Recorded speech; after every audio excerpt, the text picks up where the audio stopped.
Hello, hello, and welcome to another podcast episode of Overpowering Emotions, where I talk all things big emotions, emotion regulation, and of course, resilience. We are on our resilience journey, and we are on part two, looking at some of these different types of coping approaches.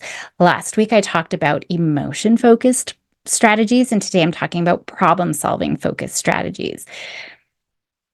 So, problem solving focused strategies, it's really about looking at solving the practical aspects of a situation. So, we're addressing the problem or the source of the stress directly and effectively. So, the first step in problem focused coping is acknowledging the existence of a problem in the first place, right?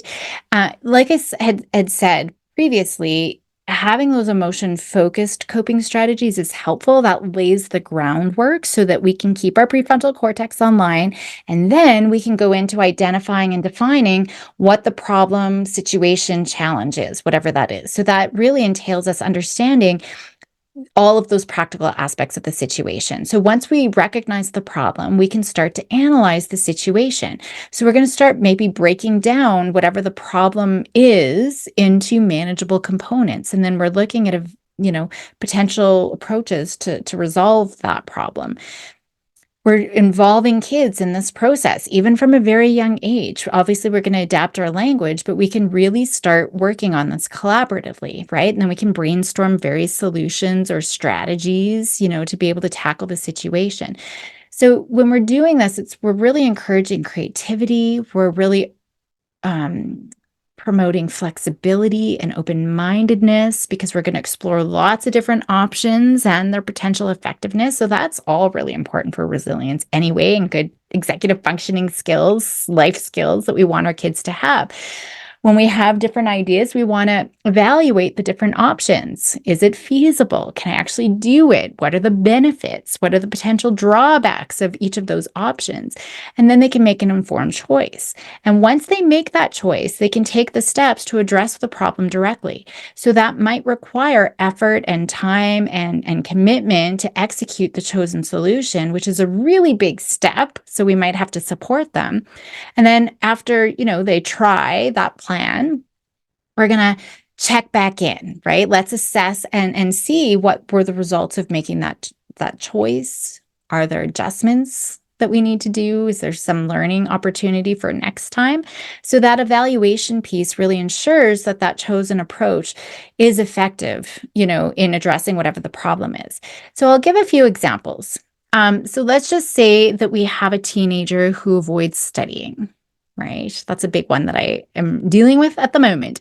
So we really know it doesn't really help to just sit and worry about it. Avoiding doesn't help either. So they really need to take an active approach. And that's where the problem solving approach comes in, right? Because if we're just sitting and regulating our emotions, accepting them, oh, I'm stressed again about studying, it's never going to help them to get to studying in that instance, right? So that's why they really need to move on to the next step. So again, first they need to recognize that they're avoiding studying in the first place. That's the problem. So next they need to analyze, what are the hard parts that I'm avoiding? What are the easier parts of studying? So breaking that down alone can really help get the brain over the blockage of getting started with studying in the first place. So maybe they can just do a quick tally. What are their study habits? What study habits aren't uber helpful? Maybe me trying to study while I'm watching a Marvel movie isn't actually helpful. So maybe I can improve, on that approach. Maybe it's something different. They might realize that they need a system to figure out what material that they need to focus on for, to study in the first place, and then a way to plan out their time effectively. So brainstorming a bunch of ideas. So ideas could be color coding material, right? This is one that I give all the time. So as I'm going through my notes, green stuff is stuff that I know, easy peasy. I could explain it. I could teach it to you right now. Yellow stuff makes sense in my head, but I'm not sure I could tell it in a way that, confidently and efficiently. I sort of know it. Pink, I don't know. It's like I've never read this before, or I have no clue. It just doesn't make sense to me, right? So using past exams or notes, that can really help create that study guide, right? Green stuff, I don't need to spend so much time on. I need to spend a lot more time on the pink stuff and then the yellow stuff. So now they know where to spend their time and where they should start. Maybe they're creating a study schedule, right? Getting help from a teacher or parent or a mentor, something like that, or even just some direction on what they really should be focusing on can be helpful too. Maybe they're studying in a group or join some sort of study group. So they're going to brainstorm all of these ideas. Then they're going to figure out the pros and the cons, what's doable, what is something I'm actually going to follow through with, what's going to be most helpful for me. And then they're going to create and implement a plan to directly address that challenge of avoiding studying. And then they do a follow-up, maybe on their own, maybe with a parent or teacher in a week. How's it going? How's studying going? Is it working? What needs tweaking, right? Or do you need a complete overhaul so that you can actually feel successful? Let's say that so that's one example. Let's say another example is we have a child who's in a fight with their friend, also something that happens quite frequently. They could use a problem-focused coping by recognizing that there's a problem, that, I'm in a friendship fire, rather than avoiding it. And they're not my friend. I'm just never going to talk to them again. They're going to look at those underlying pieces that might have contributed to the problem, brainstorming possible solutions, and then they're going to go and try it, right? They're going to have maybe a direct conversation with their friend. So instead of reacting impulsively to any disagreement with a friend or saying, I hate you, right? Or ghosting them, because I see that happen a lot, you'd be surprised. They really are engaging in open communication, effective communication. We want this for our children. They're actively listening to their friend's perspective. Together, maybe they're going to find a solution, right? If it's a family conflict, we're going to use our good, proactive, collaborative problem-solving skills through very calm, constructive conversations. That's really important. If there's a child who's struggling with time management, problem-focused coping is really good, right? Again, we're going to recognize this problem. Here comes my time wasters. I don't know how to manage. I'm always running out of time. There's always fights in the morning.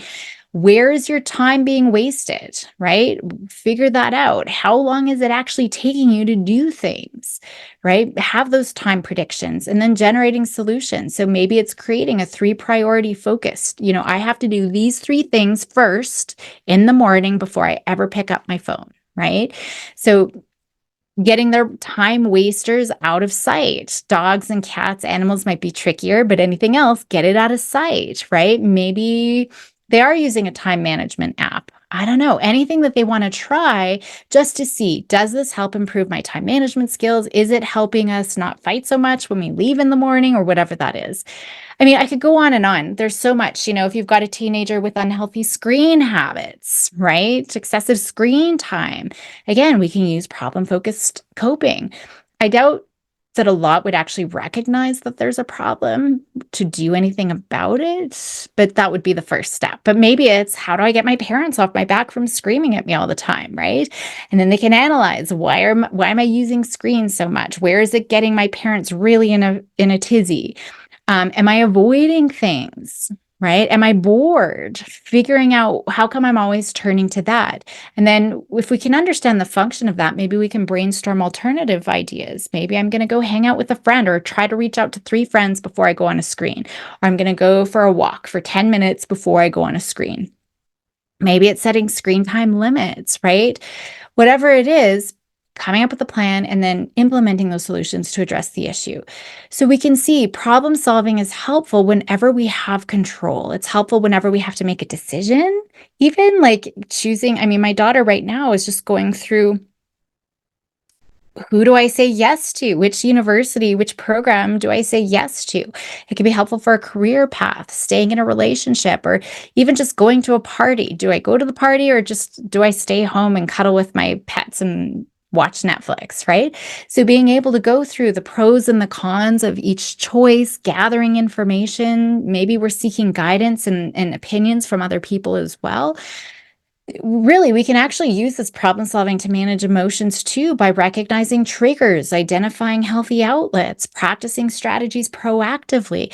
When we're actively addressing problems, kids experience a sense of control and agency over their circumstances, and that's going to help reduce their stress and anxiety, right? And build their resilience and promote more positive behaviors. So they really need to do this process themselves. Of course, we're going to guide them, but we're not telling them what to do. We're not telling them to turn off their screens or just start studying, right? We're not making any final decisions for them. They're doing that themselves. And that's really empowering them. It's really giving them that sense of self-efficacy and competence that are so important. It's crucial for them because now they're learning, I can tackle the challenge. I can do it. That's going to boost their self-esteem and their confidence and resilience. Us telling them all the time is only going to crush their esteem and their confidence and motivation to do any of it. So when we're addressing problems directly, we can also prevent future problems with our parents, with failing school, but even just emotional disorders, because we're able to cope and figure out what to do next. And so it's really building that resilience because they're better equipped to face future challenges and future adversity with confidence and adaptability.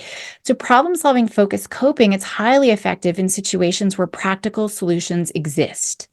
Right? So we're addressing any school problems, any executive functioning problems, organization, time management, conflicts, any time we can find a practical solution. So problem solving focused coping, it's obviously helpful whenever they need to make a choice, whenever they need to make informed decisions, right? All of those things are really important. So even just with ongoing stressors too, maybe they have a demanding workload. Maybe they have a really challenging family situation. There's probably something within their realm of control. Some things are going to be out of their control, but something within their control. So now we can see a little bit of emotion focus and problem focus. Both are really important.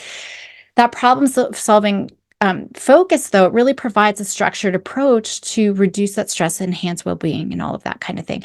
I love this framework and use it all the time. We have our weekly family meetings. If you're not doing that, please do it. I think that that's really important. Teachers could be doing it in the classroom. If you're a therapist, you could be making sure all of the families that you work with are doing this, because we're not waiting until big issues. And now it's like, I need to talk to you.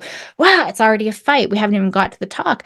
Every Sunday, we're doing our family meetings. So we just know, right? This is where things are going to come up. It could be chores not getting done, homework issues, anything else that comes up. So that's definitely a preferred approach, to be proactive, and we're looking at solutions within our control or anything that we can, act upon immediately to sort of mitigate that challenge. All of these examples are healthy, helpful ways of problem solving, but there's unhelpful ways too. We want to make sure we're addressing those. Of course, any excessive rumination, any overthinking about problems, we think that we're problem solving, just sitting, that is not helpful. If we're not taking concrete action, we're just going to, escalate all of that anxiety and big emotions and indecision. So we don't want to get stuck there, right? That anxiety is really good. Big emotions are really good at making us think that we're problem solving because we're playing out every solution in our head, but we're not actually taking action. So, you actually have to do something after you do that problem solving. And it's usually better to do it, pen on paper or getting it written down, externalizing it a little bit rather than replaying it in your brain, because we just fall into the default rumination mode and we don't want to do that. Setting unrealistic standards, striving perfection, all of that can hinder progress too. And it's just causing more stress and frustration. If kids are always using problem solving as a way to avoid any of the emotional aspects of a problem, that's a problem too, because they're neglecting the importance of emotional processing. So that's why I still talk about emotion coping strategies. Really, it's the foundation. We still need to sit with it, notice it, feel it. I can handle it. What am I going to do now? Some kids really get stuck, and some kids really seem stubborn, really, at the end of the day, when they're only going to follow one rule, one solution.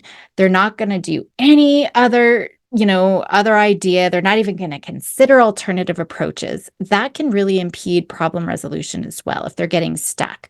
Some might reject offers, right?